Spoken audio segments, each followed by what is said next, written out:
நம்முடைய மாண்புமிகு எதிர்க்கட்சி தலைவர் அவர்கள் இந்த சபை ஆரம்பித்த நாள் முதல் ஒரு பொருள் குறித்து கள்ளக்குறிச்சி மரணங்கள் குறித்து விவாதிக்க வேண்டும் என்று அவர் சொன்னார்கள். அவருடைய கட்சியைச் சேர்ந்த அக்ரி எஸ் கிருஷ்ணமூர்த்தி விதி 55 கீழ் கவன ஈர்ப்பு தீர்மானம் ஒன்று கொடுத்திருந்தார்கள்.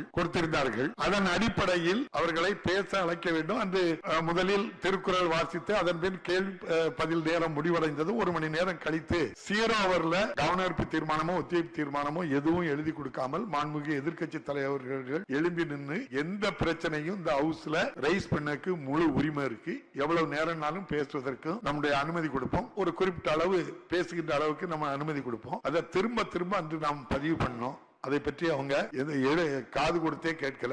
அவர்கள் இந்த சபையிலே வந்து கலகம் ஏற்படுத்தி பிரச்சனையை ஏற்படுத்தி உடனடியாக வெளியேற வேண்டும் என்ற நோக்கத்தோடு மட்டும்தான் அவர்கள் இருந்திருக்கின்றார்கள். அந்த அடிப்படையில் முதல் நாள் தொடங்கி இன்று வரை அதே பணியை செய்து கொண்டிருக்கின்றார்கள். முதல் நாள் கவன ஈர்ப்பு தீர்மானம் எடுத்த அன்று இரங்கல் தீர்மானத்துக்கு அடுத்த நாள் நம்முடைய அவர்கள் இது போன்று கலகம் விளைவிக்க ஏற்பட்ட போது அவர்களை அந்த ஒரு நாள் முழுவதும் அவை நடவடிக்கையில் கலந்து கொள்ளக்கூடாது என்று சொல்லி ஒரு ரூலிங் கொடுத்து அவர்களை வெளியேற்றினோம். தொடர்ந்து கேள்வி பதில் நேரம் நடைபெற்ற போது மாண்புமிகு முதலமைச்சர் அவர்கள் இது முக்கியமான விஷயம், கள்ளக்குறிச்சி விவகாரம், நீங்க அதை ரிலாக்ஸ் பண்ணி அவங்கள வர சொல்லுங்க, அவங்க இதுல முழுமையா கலந்துக்கணும், அவங்க பிரதான எதிர்க்கட்சி முக்கிய சம்பவம் அப்படின்னு சொல்லி முதலமைச்சர் ஜனநாயக முறையில் நடத்தணுங்கிறதுக்காக அந்த வாய்ப்பை சொல்ல சொன்னாங்க. நானும் அதை ரிலாக்ஸ் பண்ணி உடனே வர சொன்னோம். வளாகத்துக்குள்ள தான் இருந்தாங்க. பல முறை அறிவிப்பு கொடுத்தோம். ஆட்களை அனுப்பி கூட அவங்களை கூட்டிட்டு வாங்கன்னு நம்ம சொன்னோம். அவங்க யாருமே வரல. அப்படின்னா என்ன நோக்கம்? இல்ல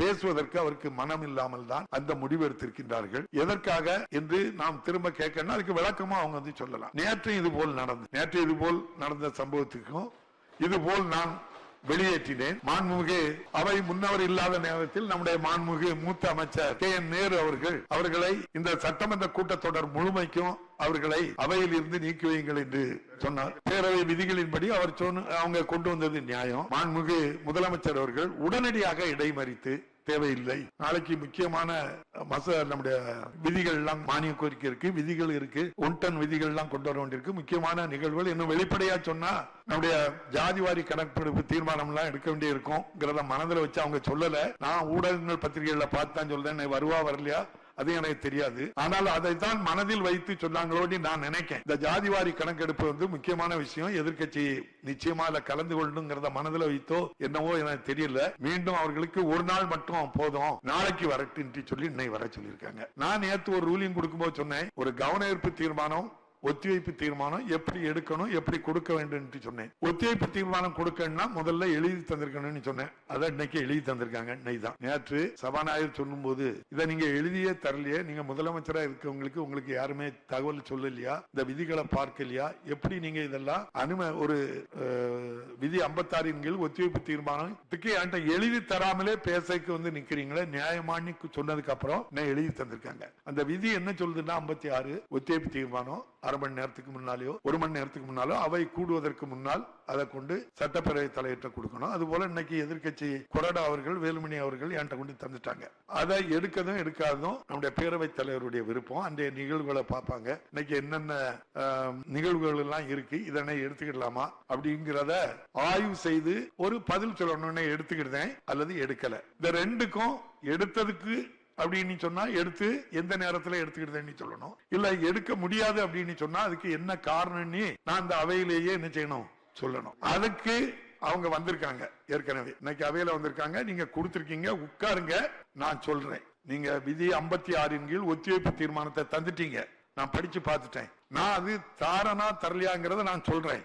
ஏன் தாரேன் ஏன் தரலங்கிறத நான் சொல்றேன். அதுவரை அவையில அமர்ந்து அதை கேளுங்க அப்படிங்க. அதை கேட்க மாட்டோம், நாங்க பேசணும் முதல்ல அப்படின்னு சொன்னா அப்ப என்ன அர்த்தம் அப்படின்னு நான் புரிஞ்சுக்கிட்டேன். அப்படின்னா அவையில இவங்க கலந்து கொண்டு இதுல ஒத்திவைப்பு தீர்மானத்தை கொடுத்தாலே பேச அவங்க தயார். அவங்க ஒரு நோக்கத்தோட வெளிநடப்பு செய்யணும் அப்படின்ட்டு சொல்லி நான் பத்திரிகைகள்ல தான் பாக்குறேன். ஒரு நாளைக்கு கவர்னரை பார்க்காங்க, இன்னைக்கு பிரதமரை பார்க்கலாம், ஜனாதிபதி பார்க்கலாம், அது அவங்க விருப்பம், அவங்களுடைய உரிமை, அது போட்டு வரட்டு. ஆனால் இந்த அவையில வந்து தொடர்ந்து இது செய்வது நியாயமா? ஒரு விதிப்படி ஒத்திவைப்பு தீர்மானம் கொடுத்திருக்காங்க. நான் இன்னைக்கு எடுத்துக்கிட்டேன், எடுக்கலங்கிறத நான் பதில் சொல்றேன். அதுவரை இருங்கக்கும் இருக்கல. அப்ப ஒத்திவைப்பு தீர்மானத்தை தந்துட்டு அதை நான் இப்ப எடுத்தாலுமே பேசக்கு அவங்க தயார் இல்ல. அவங்க விதி 56 ஒத்திவைப்பு தீர்மானம் தந்திருக்காங்க.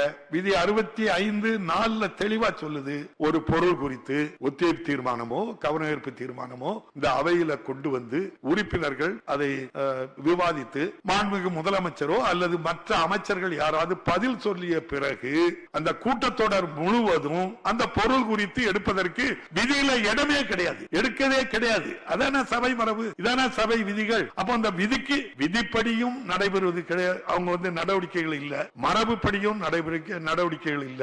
இந்த சபையினுடைய மாண்பை குலைக்க வேண்டும் என்ற ஒத்த நோக்கம், ஏதோ வெளியே சென்று பத்திரிகையாளர்களை சந்தித்து எங்களை பேச அனுமதிக்கவில்லை என்ற ஒரே காரணத்தை தினம் சொல்றாங்க. இந்த அவையில இருக்கவங்களும் சரி பத்திரிகையாளர்களும் சரி முதல் நாள் முதல் இந்த அவையில அவங்கள பேச ஒருபோதும் நம்ம அனுமதி மறுக்கல. தேவையான நேரத்தில் உங்களை பேச விடுதோம் அப்படிங்கும். முதல் 1 மணி நேரம் கேள்வி பதில் நேரம். அப்போதுதான் நம்முடைய மாண்புமிகு உறுப்பினர்கள் கொடுத்த கேள்விகளுக்கு, அதுவும் குறிப்பா ஆளுங்கட்சி எதிர்கட்சி 2 உறுப்பினர்களும் அவங்களுடைய தொகுதி பிரச்சனையை கொண்டு வருவாங்க. நம்முடைய மாண்புமிகு முதல்வர் கூட அரை மணி நேரம் அதுக்கு வேணா கொடுங்க. எல்லோரும் அதுல துணை கேள்வி கேட்கிறாங்க. லைவா அது போறதுனால அவங்க விரும்புதாங்க, கொடுங்க அப்படின்னு சொல்லி பெருந்தன்மையோட சொல்லியிருக்காங்க. அப்ப இந்த அளவுக்கு ஜனநாயக ரீதியில ஒரு அவை நடக்கும் போது வேண்டுமென்றே இந்த அவை நடவடிக்கைகளில் கலந்து கொள்ளக்கூடாது என்ற நோக்கத்திற்காக இது போன்ற செயலில் தொடர்ந்து ஈடுபடுவது வேதனையாக இருக்கின்றது. தொடர்ந்து இதுபோல் நடைபெற்றுக் கொண்டிருந்தால் ஜனநாயக முறைப்படி தேர்ந்தெடுக்கப்பட்ட சட்டமன்ற உறுப்பினர்கள் மற்ற உறுப்பினர்கள் இந்த அவை நடவடிக்கையில் ஈடுபட்டு மக்கள் பிரச்சனைக்கு மக்களுக்காக எப்படி வாதாட முடியும் என்பதை இந்த அவைதான் நீங்கள் தீர்மானிக்க வேண்டும்.